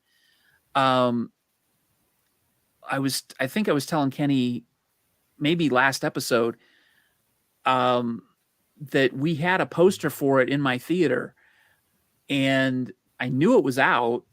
I knew it was sort of a horror movie, but I thought it had to do with some sort of like Amish thing or something. I had no idea what it was about. I don't think I ever saw a trailer for it. Um, I had no clue what it was about. And then I would hear people talking about it, and it was more or less that they didn't know what it was about either. So I think people were just confused and didn't see it. But once you see it, it's really impossible to ignore how good it is. It's Yeah, really good. you're so right Um, about that. I think the weakest part of the movie, though, is the third act, the quote unquote twist, which I'm not going to get into. Yeah, But I think that hurt it a little bit, but it still didn't ruin the experience for me. I still like the movie, even though that kind of injured it a little bit in my mind, but it didn't ruin the movie. yeah, I kind of half expected something to happen like that because um, things were just going too smoothly and too, too, you know, um, too well between Powers Booth and Matthew McConaughey, for something not to happen. But I won't get into that. So there's another little cool little twist with the where Matthew McConaughey works, where he worked. yeah, Yeah, yeah, that's all I'm going to say. There was a yeah, nice, cool twist with that too. yeah, yeah, So, yeah, yeah. but yeah, that I, I gave it 4 out. I gave it 4 out of 5 Whoppers. I thought it was very well done, and I can't like. I think that's what a lot of these, like you had said, they got mismarketed, and the poster wouldn't draw me in. mm, You know, I don't know what other poster they could have done, but if you're going to market a movie with Matthew McConaughey, you just want to see his face on there, and it was just the face was darkened. If you've seen the movie poster yeah, I'm for gonna it. bring it up. Oh, okay, yeah. So it's like I mean, he's a good-looking guy, so you want to, you don't want this face. You want McConaughey's face on the marketing, a product. And with that, it was just all dark, you know. But I really thought it was, yeah. There you go. Yeah, so this is all I saw about it, and it was, no soul is safe, and I couldn't really make out what that was, and so this is all I saw. I had no idea what it was, so um, Yeah, but I didn't, I didn't know that was Matthew McConaughey until I watched when the credits right, came up. Because that could have been like one of the, you know, like I always say like the Dawson's Creek kind of actors. Like the Steve, right, like the actors that they had like in the late '90s, early 2000s from CW shows that you never heard of. You know right, what I mean? yeah, and welcome back, Jim. Sorry. Welcome back, Jim. Um, yeah, I just think that was just maybe a victim of bad timing. I don't know. I know this was released in 2001. Let me see when the release date was. If it was in late 2001, a lot of good movies sort of got, Swallowed up by 9/11. yeah. Not, oh no, it says release date was 2000, April of 2002. Oh, okay. So I don't know. Maybe I don't know. Maybe it was just came out in the summertime, but it got a very small release. But then he barely any advertising at all. Yeah, I all I saw was a poster, and that's all I saw. Yeah, I just remember seeing it at the video store next to that. It just reminded me of Beastly, uh, the cover, and it just didn't appeal to me, you know. Just for shits and giggles, I'm going to pull up the cover of Beastly. Just, Oh, okay. just Yeah, it has like one of those like CW guys with Vanessa Hudgens right next to it. So, because even I seen it and I'm like, it doesn't look anything like it. But if you're in a video store and it's like right beside each other, you know, I don't know.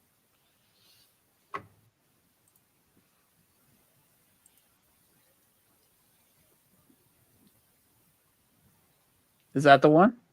No, it's sort of like the one, but it has yeah. See, that's the main poster, and then Beastly was like and like the tagline was like right in front of him.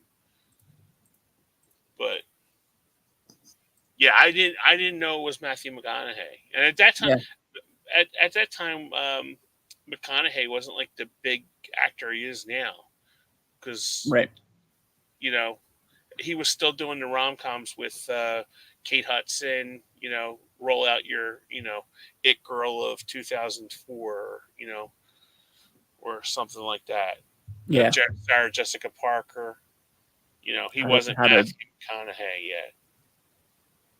was it how to lose a guy in 10 days or Yeah, whatever, that kind of that was stuff. a cute movie with Kate Hudson. Then he did Sahara, Fool's Gold.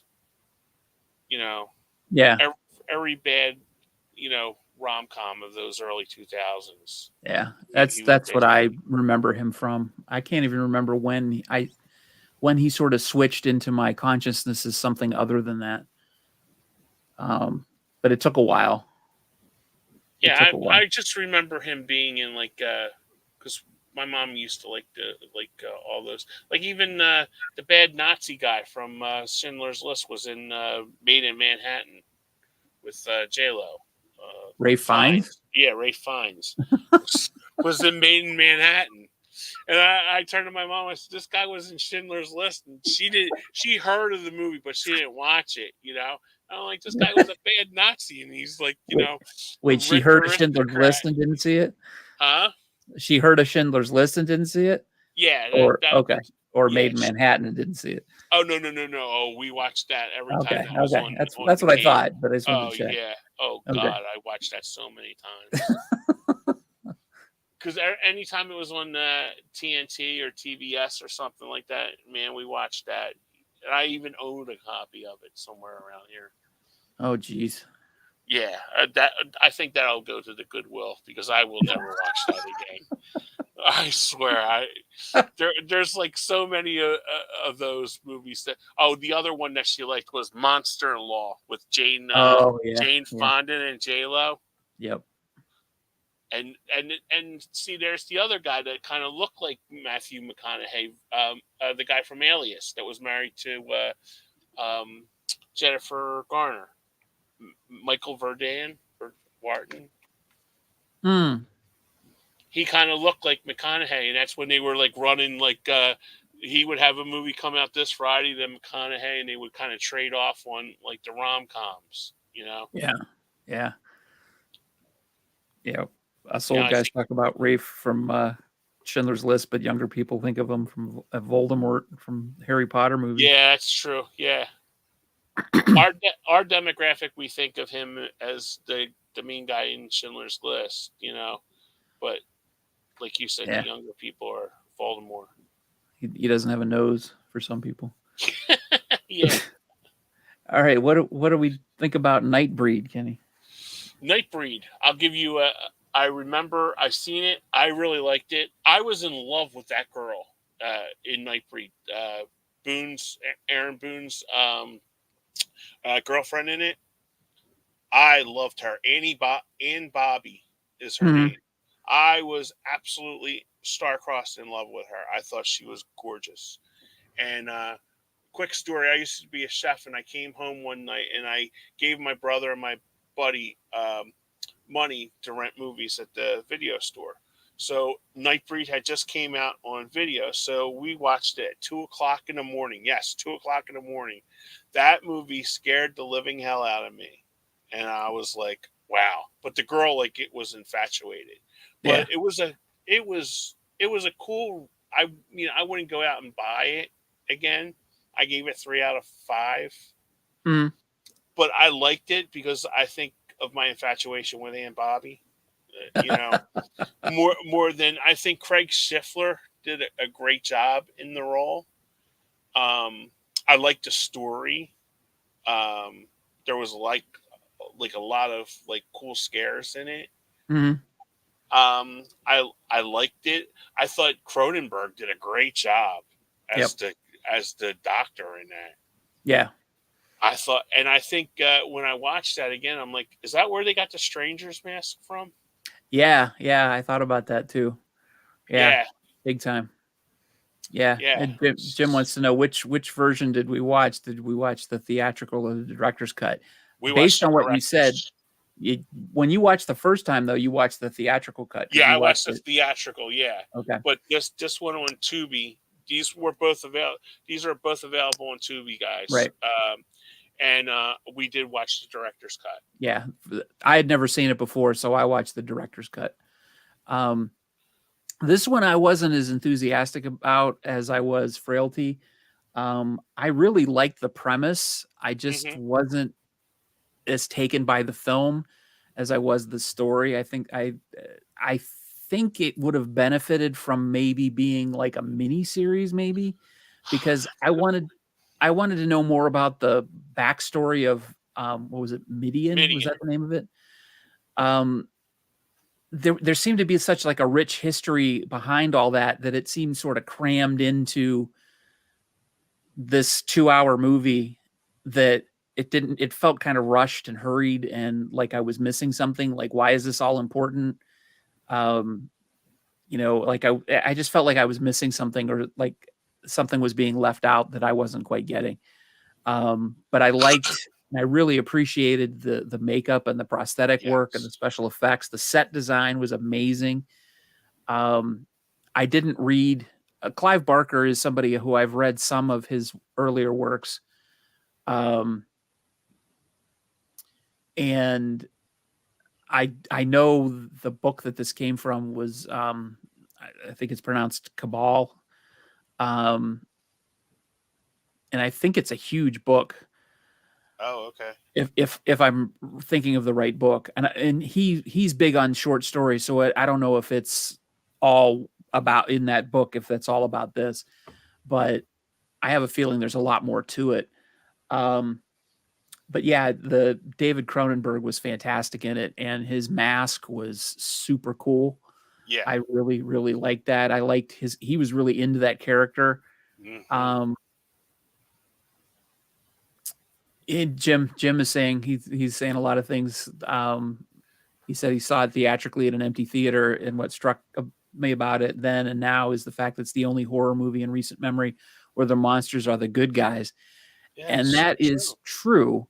That is very true. And that's, I think, one of the reasons I wanted to know more about them and their culture and their whole thing. What's the name of the liquid that they had to? Oh, wow. I know you'll probably remember, Jim. Like I said, I can't remember anything 5 minutes after it happens, but Yeah, um, the la la la la la. I can't remember the name of it, I can't either. I but it should have was wrote sort it of down. like I took it's sort of like notes. their entity or their I don't not their deity or whatever um, that they were asking about as they were evacuating towards the end. I can't remember the name. Baphomet. That's it. That's it. Thanks, Jim. Um, yeah, and he says quite honestly, theatrically it felt epic, like the Star Wars of horror films. I know it's a very divisive film, but it's actually my favorite Clive Barker movie. Fair enough. Um, I didn't hate it. I didn't hate it, no, Jim. I just, it's been what 34 years. Yeah, it came out in '90. yeah, So, I have to say that I wish I would have seen it when I was younger because I think I would have connected with it more.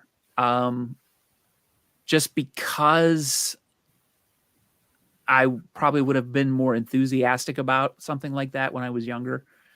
No, and I don't think you are taking any kind of offense, Jim. Don't worry. Yeah. Um, no, I'm glad I finally watched it because when I was working at Babbage's back in '99, Oh my God, and that was a great store. That's a great pull right there, yeah, Babbage's. remember Babbage's? Yes. I worked there for like a year, and one of my coworkers, Nightbreed was his favorite film, and he talked about it all the time, and he always tried to get me to watch it, and I just, for whatever reason, I just never did. But he always wanted to talk about it. He was super excited about it, and I feel bad that I didn't. I think if I would have watched it back then and would have been able to talk to him about it and kind of Yeah. gotten into it with him, I think I really would have enjoyed it a lot more because it would have been that enthusiasm, and I would have had a back and forth with him about it, and we would have been able to exchange ideas about it and stuff. And I could have got sort of that enthusiasm from him. But I really appreciated it, and I enjoyed it. I just don't think I enjoyed it as much as I would have had I seen it when I was younger. Yeah, you brought up a couple good points earlier about this. I think if this would have been a mini series, I think this would have been like a legend, like it is, Mhm. because I think they kind of like all the townspeople knew about Midian. Yeah. It's like when the girl that Anne Lori, I think her name was Lori. Yeah, I'll just call Ann Bobby.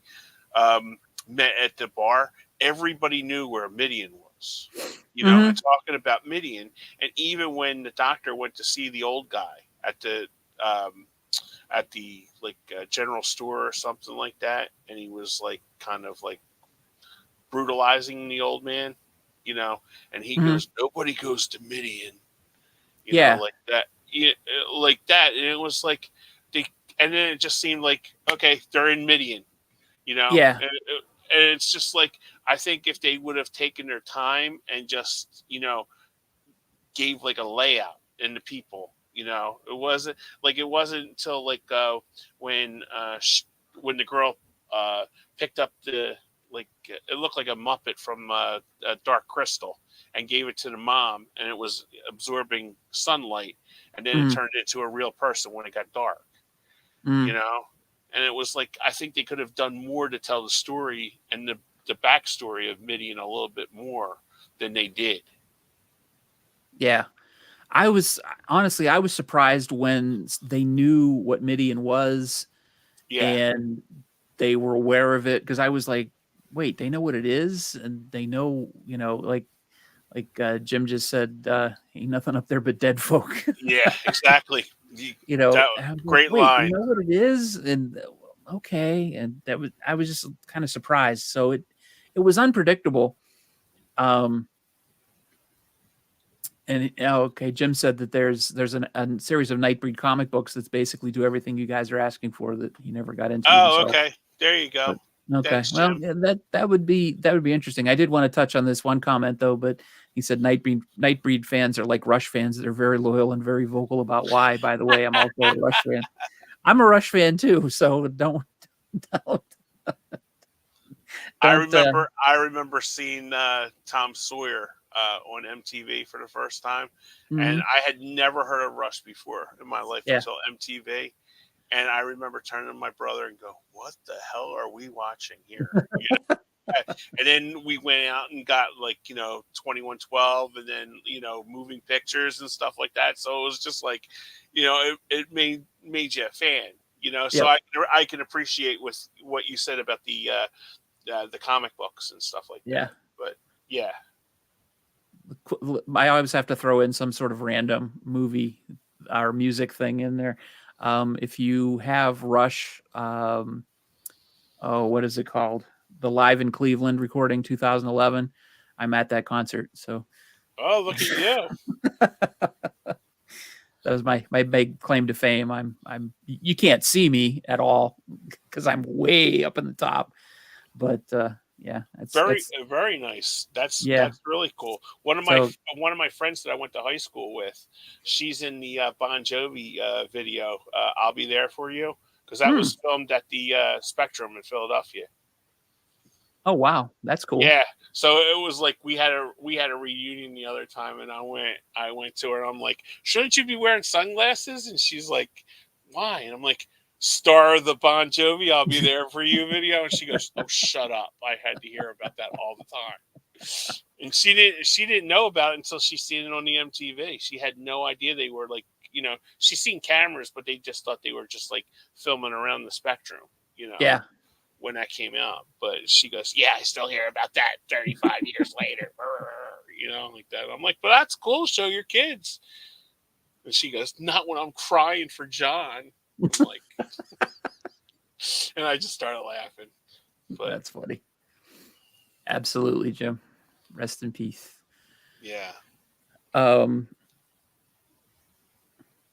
My very first concert was not Rush, that's for sure. You don't want to know who my first concert was.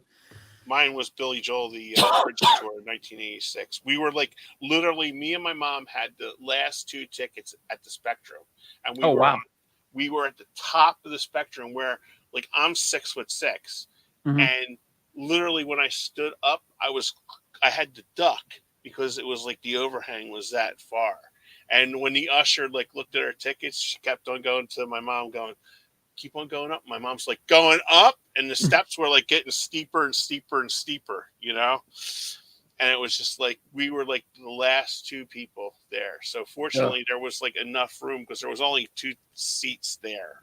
So when he sold out the Spectrum, dude, because there was no seats available.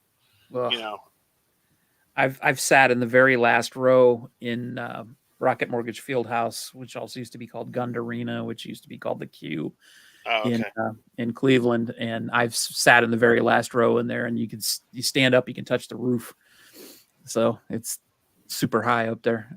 And you feel the same thing. Like you're looking, I'm scared of heights. So if I look down, so am I. Yeah. You feel like you trip and fall, and you're going to fall on like 14 people below you. Not a great place to be. And my first concert was in 1980. It was Melissa Manchester.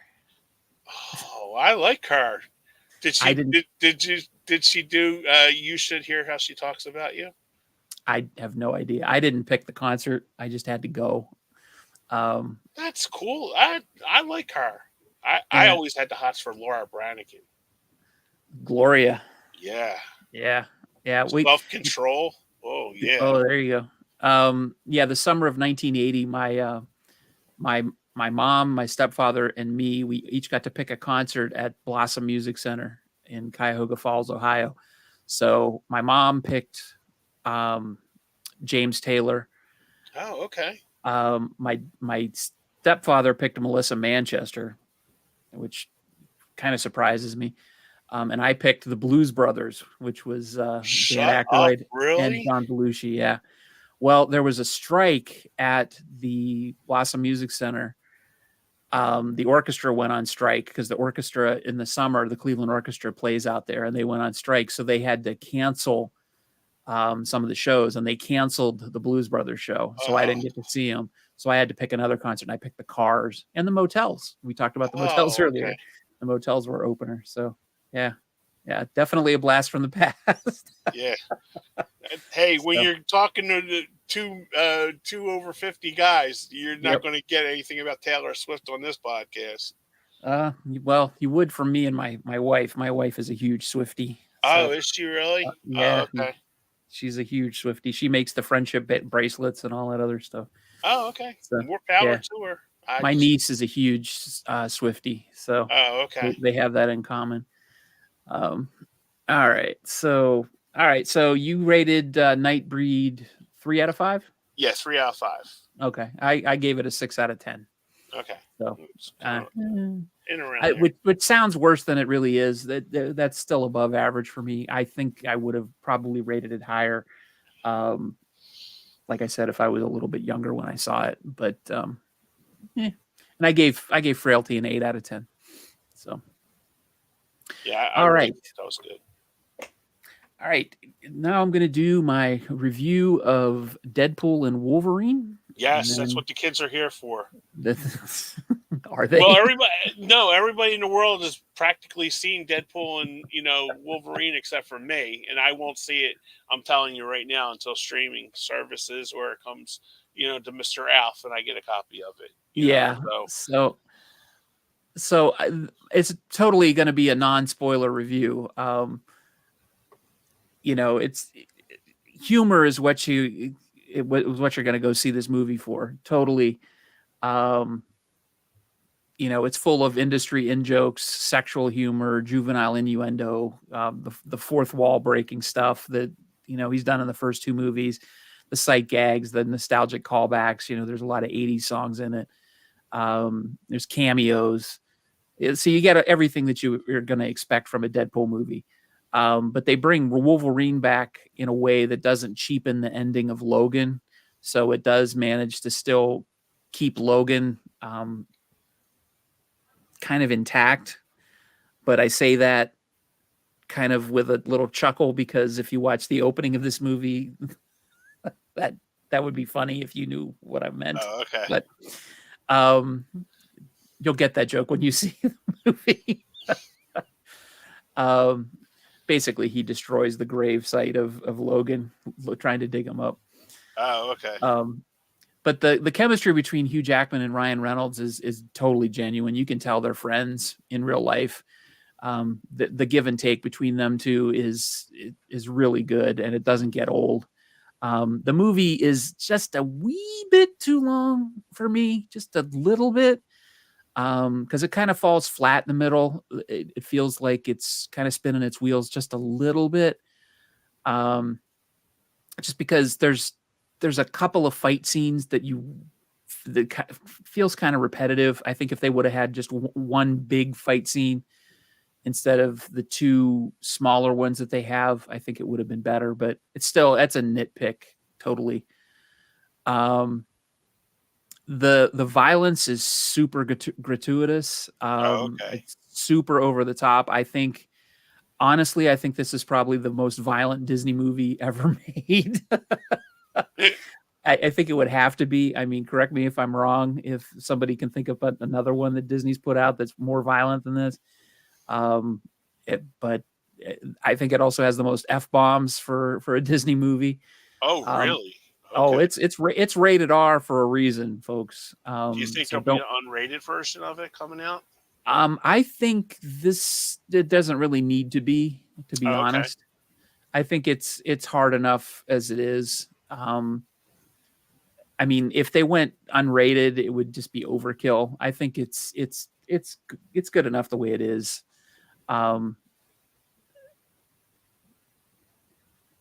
Is it the first rated R movie, Jim? He says it's definitely the most violent Disney movie ever. It's also the first R-rated Disney movie. Previous rated Disney properties were they always did it under Touchstone or Hollywood. Okay, yeah. Yeah, okay. So yeah, this is definitely. I mean, the opening credits probably. The opening credits probably are more violent than anything else that Disney's ever released, and then it just gets worse from there. So it's pretty violent. So I don't have anything really bad to say about it. It's a lot of humor. I mean, if you've seen the first two Deadpool movies, you know what you're going to get. And that's why I think it was such a success, because everybody knew what they were going to get with it and they knew what they wanted from it. Right. I do think it benefits from the fact that it's been such a long time since there was a Deadpool movie. When did the last one come out? 2018? Yeah, I was going to say. Deadpool 2? 17, yeah. Sure. Yeah, and if you are, Jim says he's suffering from severe superhero burnout. That doesn't really affect this movie because they kind of touch on that in this movie. Deadpool 2 was 18. 18, okay. So there's, even if you've got superhero fatigue, I think you'll get through this without any problems. But there are a few problems with it, but they're not super terrible. The story isn't really strong, but I don't think anybody's going to care about that because they just want to see Deadpool and Wolverine together. I don't even really know if the story makes 100% sense.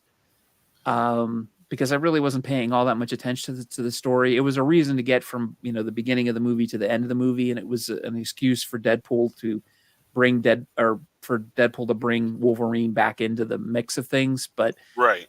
whether or not it was a necessity for him to come back or not, I don't even really care if it was necessary or not.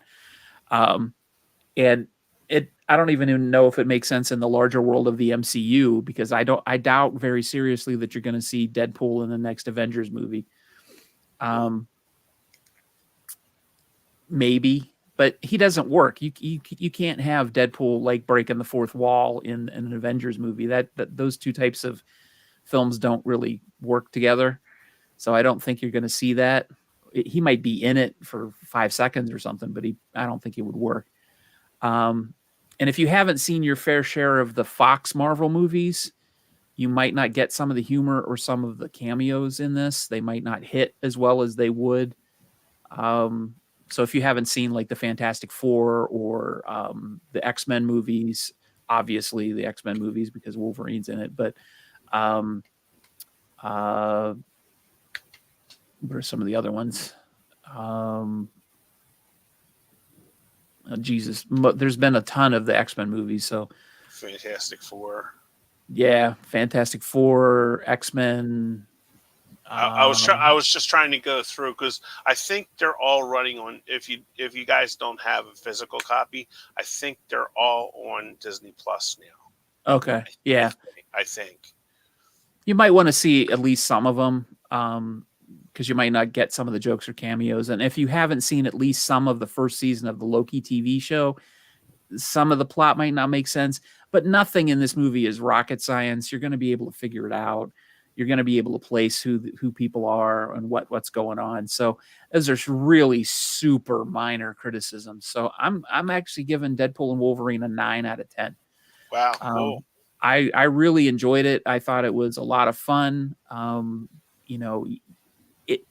If you know what you're getting with Deadpool and you go in expecting something else, you're going to be completely disappointed, because it's going to give Deadpool fans what they want, and that's exactly what it does. So if you're expecting anything other than a Deadpool movie, you're going to be really disappointed. If you're expecting what you got from the first two, you're going to be really happy.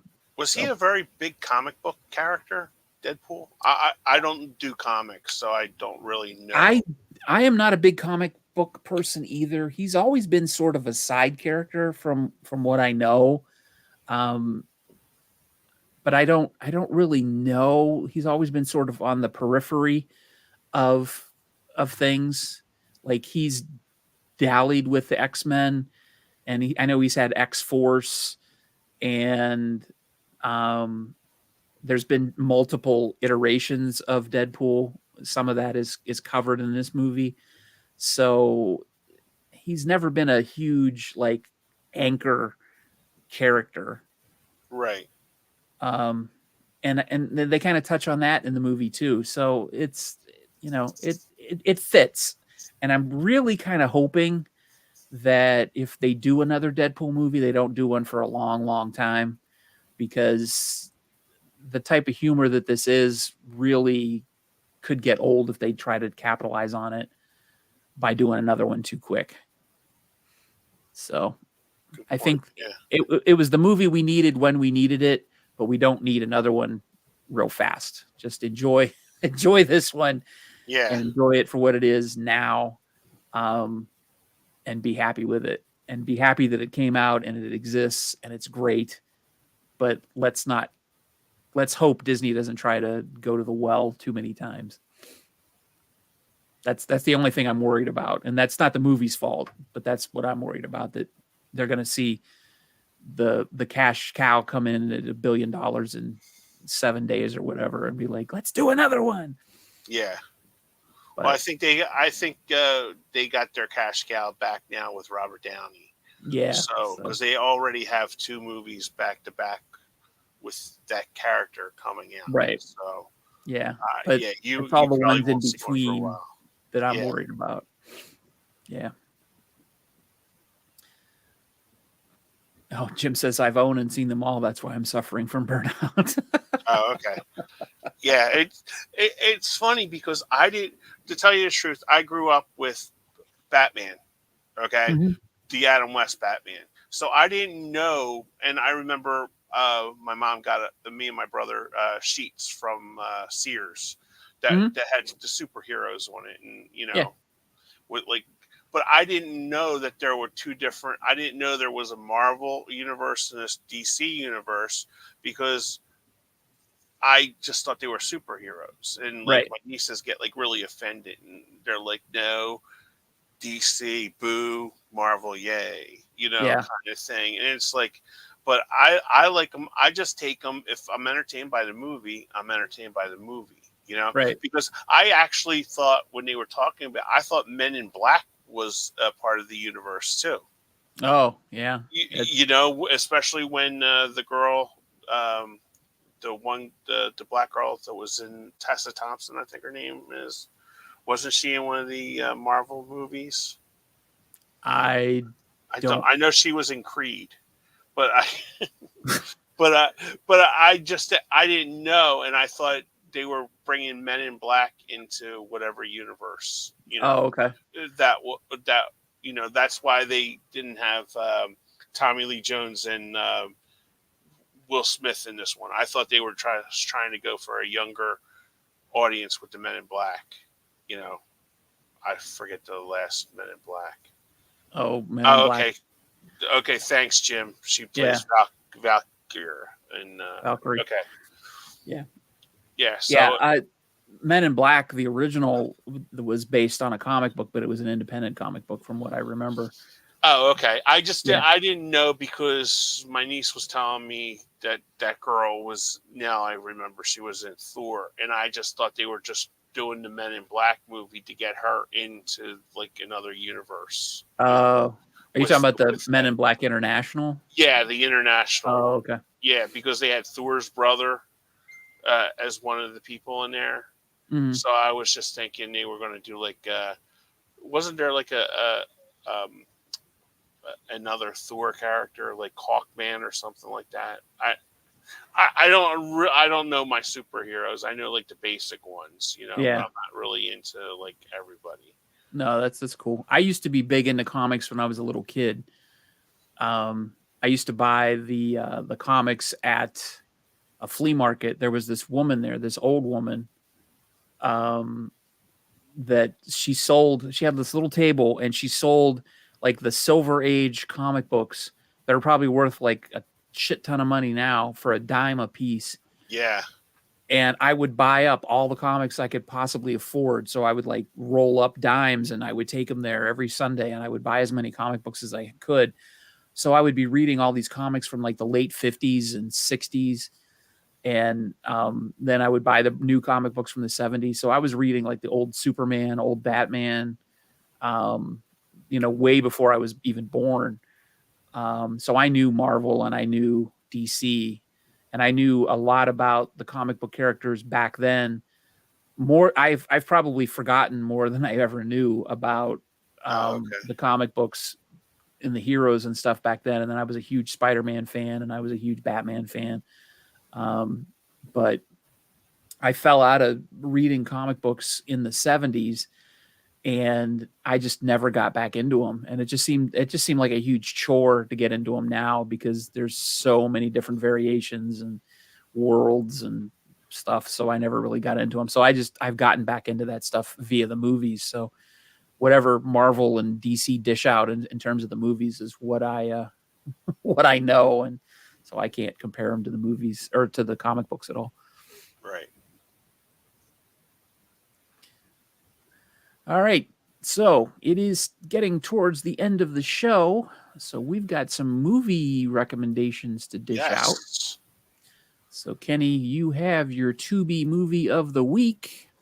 Yes. This one I've had on my list for a couple weeks, and I seen a trailer for it. Believe it or not, on YouTube, and this is called Dark Angel with Dolph Lundgren. I know nothing about this movie at all, except it has Dolph Lundgren in it, and it was made in the early '90s. So I'm always up for like some like really good action movies. And Dolph Lundgren, you're not going to get Hamlet. So you're definitely basically going to get a good cheesy action movie. So this is my Tubi pick of the week. It's called Dark Angel. I think it was made in '94. I wrote it down. Get it. I think it was 90, wasn't it? Yep, 1990. Yeah, hour and 31 minutes of your time. So I come in peace. Yes. So I'm looking forward to watching this. I probably rented this years ago because any kind of like horror action, I always watched. So, but I'm looking forward to checking that out. And this is called Dark Angel, and it's available on Tubi right now. All righty. Thank you, Kenny. You're welcome. And what do you got for us, Sean? Well, I've got one. It is the reason I picked it is because it's actually got a sequel coming out. And that is Rendell Dark Vengeance. Oh, okay, cool. And this is a Finnish movie. And I know some people don't like this particular movie, but I liked it. It came out in 2017, and it's sort of a callback to some of the smaller scale superhero films of the 90s, sort of like Blade. Trying to think of what else, but when everything wasn't so epic, it was just basically maybe like the Daredevil TV series too. Mm-hmm. It's about this organization that they start pushing drugs onto the street, and this Rendell guy. There's an explanation of the name and the suit and all the stuff that go into it. So I won't get into that, but he becomes sort of a local focused superhero. It is a Finnish movie, so it does have subtitles. But it's kind of interesting to see a superhero movie that is not an American superhero movie. And it kind of looks from the cover, it kind of looks like it would be sort of a Batman ripoff. Mm-hmm. And it has some of the tropes of a Batman superhero movie kind of, but it's kind of interesting. And the new movie, The Cycle of Revenge, was just recently released on DVD. And I've actually got a copy of it coming from Shout Factory.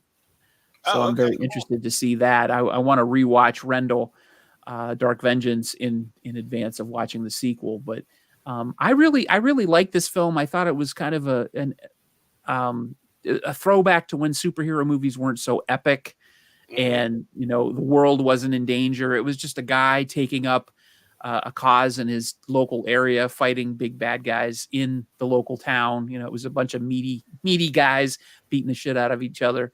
There were no lasers. There are no giant explosions. There's nobody going to space. It's just a guy sort of taking on a cause in his town and kind of going from there. So I thought it was pretty interesting and kind of fun. So that's it looks really good. Yeah, you scale your superhero expectations back a little bit and think more sort of a 90s film. And okay, sort of like Shadow or yeah, sort of, yeah. So I think that gets really bad bad vibes. The Shadow. I always really enjoyed that one. Yeah, it wasn't like there's no giant universe to memorize or to figure out or anything. Right. Everything's self-contained.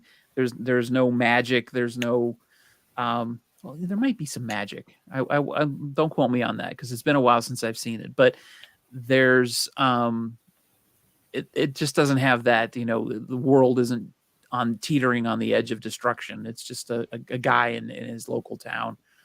Yeah. Jim wants to recommend one. Give us one. Yeah, I see that. Jim, go ahead, Jim.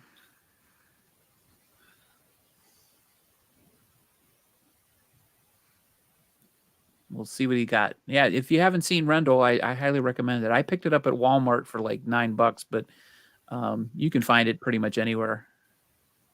Jim, you It's- got to do the show one time with us. Yeah, we got to get you on. We got to definitely have you on. Maybe we'll have you on in 2 weeks so you can talk about the movie you're recommending. Boys and Company C. Wow. No. I can I've honestly. heard of it. I will write it down.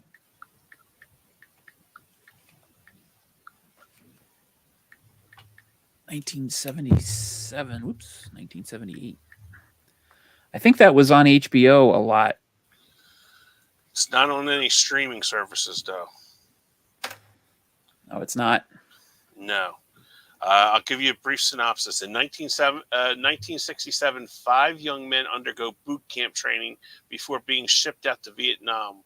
Once they get there, the experience proves worse than they could have ever imagined. So it's a comedy. Yeah, so it's a laugh-out comedy. Andrew Stevens, Michael Lembeck, Craig Wasson. Andrew Stevens. Wow, Yeah. that's a blast from the past. Arlie Army's in it. Ermy. That's the guy from Full Metal Jacket. Yeah, Full Metal Jacket. I thought Full Metal Jacket was his first acting role. Wow. Okay. I think you mentioned this last show, didn't you, Jim? And a whole bunch of other people I'd never even heard of. Believe it or not, it is a comedy. Oh, okay.